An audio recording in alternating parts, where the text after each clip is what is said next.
আসসালামু আলাইকুম। Smart learning একাডেমিতে সকলকে স্বাগতম। আশা করি সকলে আল্লাহর রহমতে ভালো আছো, আমিও ভালো আছি। অনেকে আমার কাছে জানতে চেয়েছিল যে পদার্থবিজ্ঞান কীভাবে পড়া উচিত। দেখা যায় অনেক সময় নিয়ে পড়ছি কিন্তু কিছুই মনে থাকছে না বা কিছুই পারছি না। পদার্থবিজ্ঞান মূলত কঠিন একটি সাবজেক্ট নয়। পদার্থবিজ্ঞান খুবই সহজ এবং মজার যদি আমরা বুঝতে পারি। না বুঝলে সেটা অনেকের কাছে কঠিন মনে হয় বা বোরিং লাগে। পদার্থবিজ্ঞান পড়ার ক্ষেত্রে আমাদেরকে কয়েকটা বিষয় মাথায় রাখতে হবে। এই নিয়মগুলো যদি আমরা মেনে চলি, অবশ্যই পদার্থবিজ্ঞান সবার কাছে সহজ মনে হবে এবং তখন শুধু পদার্থ নিয়ে পড়তে মন চাবে এবং পদার্থ নিয়ে সারাক্ষণ বসে থাকবে। কারণ আমরা যখন একটা বিষয় পারি, যখন দেখা যায়, তখন এই বিষয়টার প্রতি আমাদেরকে আগ্রহ আরও বাড়ে। যখন আমরা এটা ইনপুট দেওয়ার পর আউটপুটটা না পাই, তখন আমাদের সেটার প্রতি দিন দিন অনীহা সৃষ্টি হয়। তো পদার্থবিজ্ঞান পড়ার ক্ষেত্রে আমরা যখন একটা অধ্যায় পড়ব, সেই অধ্যায়ের নামটা প্রথম যখন দেখব, আমরা প্রথমেতে এই অধ্যায়টাতে কী কী বিষয় আছে সেটা দেখব। যেমন আমি বোঝার জন্য বলি যে পদার্থবিজ্ঞানের ক্লাস 9-10-এর দ্বিতীয় অধ্যায় হচ্ছে গতি। তো আমরা যখন গতি অধ্যায়টা পড়তে যাব, প্রথমত আমরা গতি জিনিসটা কী সেটা জানব এবং গতির যত টপিক আছে সেই বিষয়টা সম্পর্কে জাস্ট বেসিক ধারণা নিব। তো প্রথমত আমরা গতি যখন আসবে, তখন আমাদের মাথায় আসতে পারে গতি জিনিসটা কী। তো এটা আসা স্বাভাবিক এবং এটা আসা ভালো লক্ষণ। তখন আমরা একটা অধ্যায় পড়ার পূর্বে গতি সম্পর্কে জানব। সেটা ইউটিউব থেকে হোক বা স্যারের নিকট থেকে হোক অথবা গুগল বা যেইভাবেই হোক, সে অধ্যায়ের আমরা প্রত্যেকটা অধ্যায়ের একটা যতগুলো কনসেপ্ট আছে, টপিক আছে, সেইগুলো একটা খাতায় লিখব যে গতির 10টি টপিক যদি থাকে তাহলে 10টি টপিকের নাম পাশাপাশি গতি লিখব। তো গতি কি? গতি হচ্ছে আমরা জানি যে সময়ের সাথে অবস্থার পরিবর্তন যদি হয় সেটা গতি আমরা জানি সাধারণত। তো এই গতি বইয়ের মধ্যে যদি আমরা যখন বইয়ের রিডিংটা পড়বো এই অধ্যায়ের, তখন তো আমরা যখন যদি থাকে 3-4 লাইন গতির সংজ্ঞাটা, তো আমরা তো অনেক সময় 3-4 লাইন পড়বো, পরীক্ষায় আসলে ওইটাই দেবো, কিন্তু আমরা মনে রাখার জন্য সর্বোচ্চ চেষ্টা করবো নিজের মতো করে ছোটো করে মনে রাখার জন্য। সংজ্ঞাগুলো যত ছোটো করে মনে রাখা যায় যেন মাথায় স্থায়ী হয়ে মেমোরিতে থাকে। এমনগুলো পড়লাম যে দেখা গেল সংজ্ঞা হচ্ছে 5-6 লাইনের, কিন্তু দেখা গেল আমার কয়েকদিন পরে মনে নাই গতি জিনিসটাই কি। তাহলে সেটা তোমার লাভ হইল না। বরঞ্চ তুমি ওইভাবে পড়ো যেন তোমার মাথায় স্থায়ী হয় এবং মেমোরিতে স্থায়ী সময় থাকে এবং তুমি সহজে বুঝতে পারো বা মনে রাখতে পারো। তারপরে আমরা যখন পুরো অধ্যায়টা পড়ব, পুরো অধ্যায়টার ইম্পর্টেন্ট লাইন যেইগুলো আছে সেইগুলো প্রথমত আমরা আন্ডারলাইন করে ফেলবো এবং যে লাইনগুলো মনে হবে না বেশি একটা ইম্পর্টেন্ট নেই, সেই লাইনগুলো স্কিপ করব। যখন আমরা রিভিশন দেবো পুরো অধ্যায়টা শেষ করার পরে, তখন আমরা ইম্পর্টেন্ট লাইনগুলোর উপর নজর দেব বেশি, আর যেগুলো আন্ডারলাইন করবে না সেগুলোর দিকে সময় কম দেবে। এবং একটা অধ্যায় শুরু করার আগে প্রথমত পুরো অধ্যায়টা শেষ করার পর তুমি একটা নিজের মতো করে নোট তৈরি করবে, অধ্যায়ের উপরে নোট তৈরি করবে। নোটে কি থাকবে? নোটে প্রত্যেকে অধ্যায়ের নাম, অধ্যায়ের বেসিক ধারণা কাকে বলে, উদাহরণ, যেমন গতির উদাহরণ কী হতে পারে, যেমন হাঁটা চলা, এটা একটা গতির উদাহরণ। যেমন তুমি আজকে বাসা থেকে স্কুলে গেলে, সেটা একটা গতি হয়েছে, অবস্থার পরিবর্তন হয়েছে, সেটা তোমার গতি হয়েছে, এটা একটা উদাহরণ। গাড়ি দিয়ে চলাচল, এটা তোমার উদাহরণ হতে পারে। এই আর কি। তো এটা কী কী ক্ষেত্রে ব্যবহৃত হয় আমাদের প্র্যাকটিক্যাল জীবনে, সেইভাবে মনে রাখার চেষ্টা করব।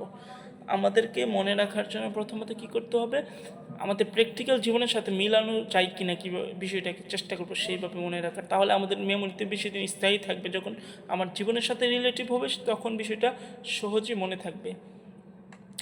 তো প্রথমত আমরা কি করব, প্রত্যেকটা অধ্যায়ের টপিকের নাম লিখব। টপিকের নাম লেখার পর প্রত্যেকটা সংজ্ঞা লিখব, তারপরে তাদের উদাহরণ লিখব। তারপরে এ অধ্যায়ে যতগুলো সূত্র আছে সূত্রগুলো লিখব এবং সূত্রগুলোর প্রয়োগ সম্পর্কে আমাদেরকে জানতে হবে। আমরা সবাই পারি, সূত্র পারি সবাই, কিন্তু সূত্রগুলো প্রয়োগ করতে গেলে আমরা অঙ্কতে তখন আটকে যাই। তার কারণ কি?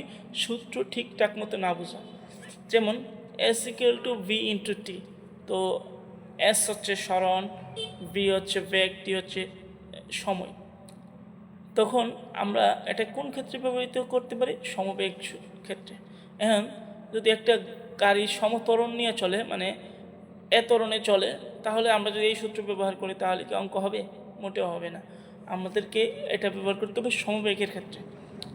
এবং আমরা যেমন গতির ক্ষেত্রে অনেকগুলো সূত্র আছে, দূরত্বের ক্ষেত্রে s equal to u t plus half a t square, তারপরে আছে আবার s equal to u plus v by two into t, তারপরে আছে v square equal to u square plus two s, আরও অনেকগুলো সূত্র আছে। তো প্রত্যেকটা কোন কোন ক্ষেত্রে কোন সূত্র প্রয়োগ করব সেই জিনিসটা আমাদেরকে বুঝতে হবে, এবং সূত্রের প্রয়োগ এবং সূত্রের সম্ভব হলে সূত্রের প্রমাণটা আমরা মনে রাখবো।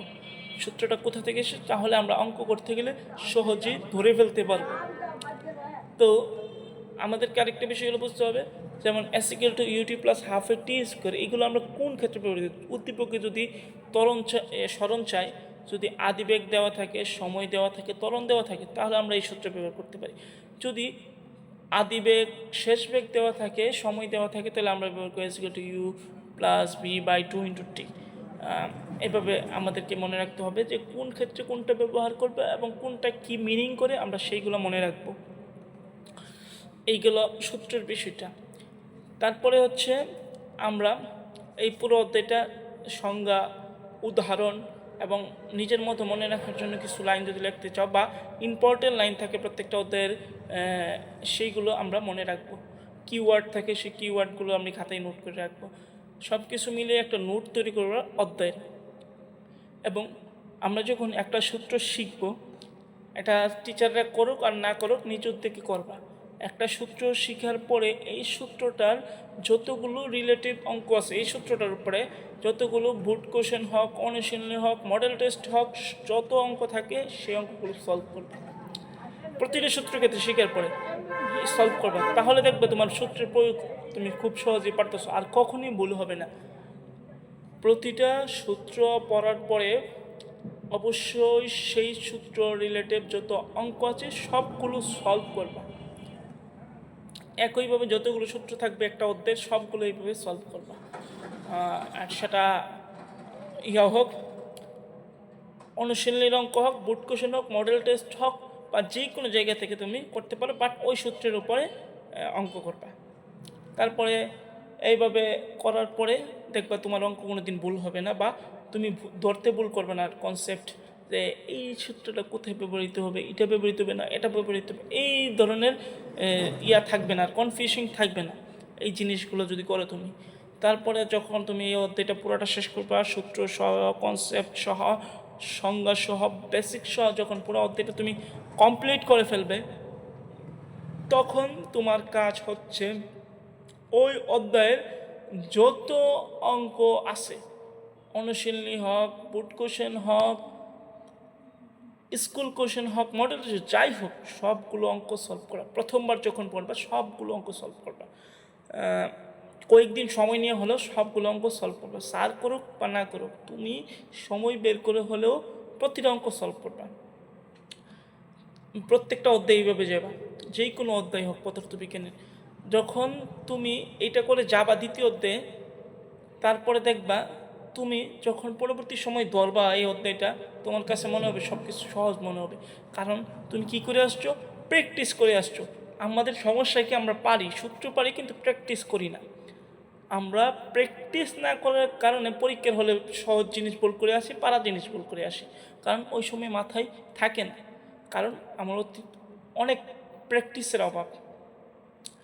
এই জিনিসগুলো যদি মনে রাখো, তাহলে তোমার পদার্থবিজ্ঞান একদম সহজ মনে হবে, এবং দেখবে তুমি ইনপুট থেকে আউটপুট পাচ্ছ, ইনপুট যেটা দিচ্ছ আউটপুট পাইতেছো, তখন দেখবো পদার্থের প্রতি তোমার আলাদা একটা আগ্রহ কাজ করছে, ফ্যাশন কাজ করছে। তখন তুমি দেখবা সারাদিন ফিজিক্স নিয়ে পড়ে আছো। তো আমরা আরেকটা বিষয় নিয়ে আলাপ করতে চাই, যে পদার্থবিজ্ঞান যখন পড়ো তোমরা, অধ্যায়টা শেষ করো, খুব ভালোভাবে শেষ করো, কিন্তু দেখা যায় পরবর্তী 3-4 মাসে অধ্যায় আর ধরোই না, যার ফলে অনেক সময় আমরা ভুলে যাওয়াটাই স্বাভাবিক, আর মনে থাকাটা অস্বাভাবিক একদম না ধরলে। তো আমাদের কি করতে হবে? প্রতি সপ্তাহে আমরা যে নোটটা তৈরি করছি সেই নোটটা একবার চোখ বোলাবো। নোটের ক্ষেত্রে আমরা প্রথমত কী করব, সংজ্ঞা, উদাহরণ, বেসিক এবং যেই আন্ডারলাইনগুলো করছিল সেইগুলো একবার রিভিশন দিবা এবং সূত্রগুলো রিভিশন দিবা। আরেকটা কাজ করতে হবে আমাদেরকে, প্রতিটা অধ্যায়ের যতগুলো সূত্র থাকে সূত্রগুলো একটা খাতায় লিখবা এবং কোনটা দিয়ে কি বোঝায়, এস দিয়ে সরণ, বি দিয়ে ব্যাক, এরকমভাবে মানে কোনটা দিয়ে কি বোঝায় সব ডিটেলস লিখে রাখবা এবং কোন সূত্রটা কখন ব্যবহার করা উচিত বা প্রয়োগ করতে হবে আমাদেরকে এই বিষয়টাও লিখে রাখবা, যে এই সূত্রটা ওই সময় ব্যবহৃত হবে, এই জিনিসটা দেওয়া থাকলে এই সূত্রটা ব্যবহার করব, এই জিনিসটা দেওয়া থাকলে এই সূত্রটা ব্যবহার করো, এইভাবে লিখে রাখবা।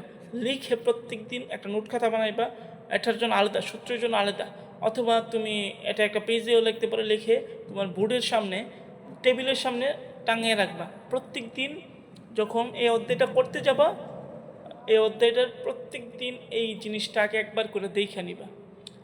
যইবার এই অধ্যায়টা ধরবা ওইবার এই জিনিসটা আগে নজরে দিয়ে নিবা, তাহলে দেখবা তোমার আর ফিজিক্স নিয়ে এত প্যারা খাওয়া লাগতেছে না। ফিজিক্স দেখবা তোমার কাছে মনে হইতেছে যে এত সহজ, আগে জানতাম না। তো তারপরে প্রতি সপ্তাহে চেষ্টা করবা একবার একটা অধ্যায় রিভিশন দেওয়া, পুরো অধ্যায় রিভিশন দেওয়া। তো রিভিশনের ক্ষেত্রে প্রথমত তুমি যদি বোর্ড কোশ্চেন, মডেল টেস্ট, অনুশীলনী সলভ করো সবগুলো অঙ্ক, তাহলে দেখবা তুমি পরবর্তী সপ্তাহে আর সবগুলো সলভ করতে হবে না। তুমি এই টপিক থেকে 4টা অঙ্ক, এই টপিক থেকে 4টা, এই টপিক থেকে 2টা, এই টপিক থেকে 3টা, যেই টপিকগুলো বেশি ইম্পর্টেন্ট বোর্ড কোশ্চেনে আসছে ওই টপিকগুলোর উপরে বেশি সময় দেব, ওই টপিকগুলোর উপরে বেশি সময় দিবা ওই সময়, দেন তুমি দেখবে সব কিছু পারতেছো। এবং রিভিশনটা যখন হবে এবং নিজে নিজে একটা করে পরীক্ষা দেও, একটা মডেল টেস্ট থেকে 3-4টা প্রশ্ন নিজে বানায় পরীক্ষা দেও। যদি তুমি টপিক বুঝো নিজে প্রশ্ন বানাতে কোনো সমস্যা হবে না। তারপরেও তোমার তো একজন টিচার থাকবেই, টিচার থাকলে তিনি অবশ্যই তোমাকে গাইডলাইন দিবে, তো তার গাইডলাইনে তুমি সলভ করে পরীক্ষা দেও। এবং অনলাইনে বর্তমানে বিভিন্ন জায়গায় পরীক্ষা নেই বা ফ্রি এক্সাম আছে, তুমি সেই জায়গাগুলো পরীক্ষা দাও এবং তখন দেখবা তুমি সব কিছু পারতেছ। তো এটার সামারিটা আমি একবার বলছি আবার। প্রথম কাজ কি, অধ্যায় সম্পর্কে বেসিক ধারণা নেওয়া, কোনো একটা অধ্যায় পড়ার পর বেসিক ধারণা নেওয়া এবং আমাদের ব্যবহারিক জীবনে কোথায় ব্যবহৃত হচ্ছে সেই বিষয়ে ধারণা নেওয়া এবং সূত্রগুলো মনে রাখা এবং সূত্র প্রয়োগ মনে রাখা এবং প্রত্যেকটা সূত্র দিয়ে একটা করে অঙ্ক করা, একটা না যতগুলো অঙ্ক আছে সবগুলো করা, অনুশীলনী, কোয়েশ্চেন সব সলভ করা, সব কিছু সলভ করে এবং শেষে যখন তুমি একটা একাধিক পরীক্ষা দিবা, পরীক্ষা যদি দিতে পারো, ভুল হোক পরীক্ষা দেও, ভুল হওয়ার পরে দেখবে একটা সময় তুমি এই অধ্যায়ের পরে বস হয়ে গেছো, তুমি নিজেই পড়াইতে পারবা। তো আশা করি এই সবগুলো বিষয় যদি বুঝতে পারো, ভিডিওটা দেখো, ইনশাল্লাহ কাজে লাগবে। ইনশাল্লাহ আমরা খুব শীঘ্রই ক্লাস 9-এর গতিবিদ্যার লেকচার 1 নিয়ে হাজির হব। আমি একক ব্যক্তিত্ব সব কিছু হ্যান্ডেল করা আমার জন্য কষ্টসাধ্য হয়ে যাচ্ছে, তারপরেও তোমাদের জন্য সব কিছু ফ্রিতেই আমি দেওয়ার চেষ্টা করছি। ইনশাল্লাহ আমার জন্য দোয়া করো, আমিও তোমাদের জন্য দোয়া করি যেন তোমাদের পাশে সবসময় থাকতে পারি। আর তোমাদের বন্ধুদেরকেও স্মার্ট লার্নিং একাডেমির পেজে এবং ইউটিউব চ্যানেলে ফলো দেওয়ার জন্য বইল এবং আশা করি কাজে দিব ইনশাআল্লাহ, বিতে হবে না।